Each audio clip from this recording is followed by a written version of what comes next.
സംഭവബഹുലമായ ഉപതെരഞ്ഞെടുപ്പിന് പിന്നാലെ സംസ്ഥാന ബി.ജെ.പി. നേതൃത്വത്തിൽ ഒന്നിനു പുറകെ ഒന്നായി സംഘർഷാവസ്ഥകൾ ഉടലെടുക്കുകയാണ്. കോൺഗ്രസ് പാർട്ടിയിലേക്ക് കൂടുതൽ ബി.ജെ.പി. പ്രവർത്തകരെ എത്തിക്കാനുള്ള തീവ്ര ശ്രമത്തിലാണ് സന്ദീപ് വാര്യർ.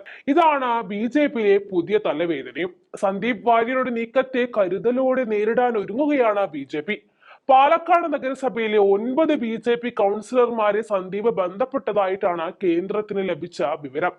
ആഭ്യന്തര കലഹത്തിൽ സംസ്ഥാന നേതാക്കളുമായി ചർച്ച നടത്താനാണ് കേന്ദ്ര നേതൃത്വത്തിന്റെ തീരുമാനം വന്നിരിക്കുന്നത്.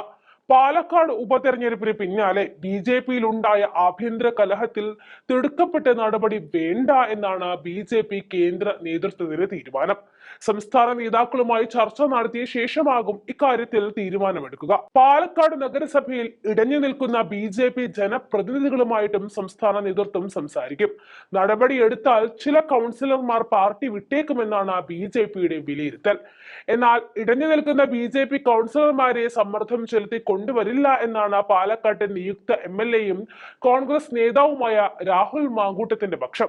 ഓപ്പറേഷൻ കമല മോഡലിൽ ഇല്ല എന്നും രാഹുൽ മാങ്കൂട്ടത്തിൽ മാധ്യമങ്ങളോട് പറഞ്ഞു. സന്ദീപ് വാര്യരുടെ വരവ് ഒരു മാറ്റത്തിന്റെ തുടക്കമാണ്. സന്ദീപ് വന്നതിന്റെ പേരിൽ എത്ര വോട്ട് കിട്ടി എന്നതല്ല ചർച്ചയാക്കേണ്ടതെന്നും രാഹുൽ ചൂണ്ടിക്കാട്ടി. അതിനിടെ വയനാട്ടിലും ബി.ജെ.പിയിൽ ആഭ്യന്തര കലഹം തുടങ്ങിയിരിക്കുകയാണ്. കഴിഞ്ഞ ദിവസമാണ് നേതൃത്വത്തിനെതിരെ കടുത്ത ആരോപണങ്ങൾ ഉന്നയിച്ച കെ.പി. മധു ബി.ജെ.പിയിൽ നിന്നും പടിയിറങ്ങിയത്. അതിനു പിന്നാലെയായിരുന്നു സന്ദീപ് വാര്യരുടെ ക്ഷണം എത്തിയതും. എന്നാൽ ആലോചിച്ച് തീരുമാനം അറിയിക്കാമെന്നായിരുന്നു ക്ഷണത്തോട് മധുവിന്റെ പ്രതികരണം. സംഘടനയിൽ കടുത്ത അവഗണന നേരിടുന്നുവെന്നും ബി.ജെ.പി. വയനാട് മുൻ ജില്ലാ അധ്യക്ഷൻ കെ.പി. മധു പറഞ്ഞിരുന്നു. ഇപ്പോൾ ഏതെങ്കിലും പാർട്ടിയിലേക്ക് പോകാൻ തീരുമാനിച്ചിട്ടില്ല. പക്ഷേ പൊതുപ്രവർത്തകൻ എന്ന നിലയിൽ അങ്ങനെയുള്ള തീരുമാനം എടുക്കേണ്ടി വരുമെന്നും കെ.പി. മധു പറഞ്ഞു. കോൺഗ്രസിലേക്ക് പോകുമെന്ന് സ്ഥിരീകരിക്കുന്നില്ല എങ്കിലും ബി.ജെ.പി. സംസ്ഥാന നേതൃത്വത്തിനെതിരെ രൂക്ഷ വിമർശനമാണ് മധു ഉയർത്തുന്നത്. ഒരു പ്രതീക്ഷയും സംസ്ഥാന ബി.ജെ.പി. നേതൃത്വം പാർട്ടി അണികൾക്ക് വേണ്ടി മുന്നോട്ട് വെക്കുന്നില്ല. സംസ്ഥാന നേതൃത്വത്തിന്റെ ഇടപെടലിൽ കടുത്ത നിരാശയുണ്ടെന്നും കെ.പി. മധു പറഞ്ഞു. നരേന്ദ്രമോദിയെയും അമിത്ഷായെയും കണ്ടുകൊണ്ടാണ് കേരളത്തിൽ ബി.ജെ.പിയിലേക്ക് ആളുകൾ വരുന്നത്. എന്നാൽ അണികളെ യോജിപ്പിച്ചു കൊണ്ടുപോകാൻ കഴിയാത്ത നേതൃത്വമാണ് സംസ്ഥാനത്തുള്ളത്.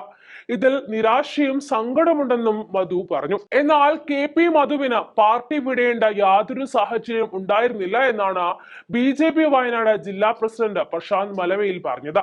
ഉപതെരഞ്ഞെടുപ്പിൽ ചുമതലയുള്ള ആളായിരുന്നു കെ.പി. മധു. അദ്ദേഹത്തിന് അർഹമായ എല്ലാ സ്ഥാനങ്ങളും പരിഗണനയും പാർട്ടി നൽകിയിരുന്നു. പാർട്ടി വിടാൻ വേണ്ടി ബാലിഷ്യമായ കാര്യങ്ങളാണ് മധു പറയുന്നത്. അദ്ദേഹത്തിന് പെട്ടെന്നുണ്ടായ മാറ്റം വ്യക്തമാകുന്നില്ല എന്നും മധുവിന്റെ രാജി കൊണ്ട് പാർട്ടിക്ക് ജില്ലയിൽ ഒരു കോട്ടവും ഉണ്ടായിട്ടില്ല എന്നും പ്രശാന്ത് പറഞ്ഞു. പുനഃസംഘടന നടക്കാനിരിക്കവേ കോൺഗ്രസിലേക്കുള്ള കൊഴിഞ്ഞുപോക്ക് ബി.ജെ.പി. സംസ്ഥാന ദേശീയ നേതൃത്വത്തിന് തലവേദനയാകുമെന്നുറപ്പാണ്.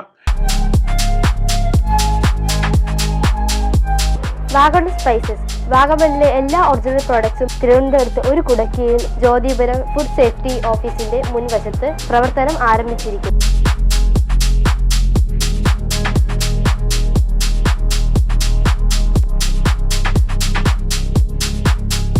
കശുവണ്ടി, കുരുമുളക്, ഗ്രാമ്പു, ഏലക്ക, പട്ട, കാഷ്യൂനട്ട്, നട്ട്സ്, ആൽമണ്ട് എന്നിവയെല്ലാം ഇവിടെ ലഭ്യമാണ്.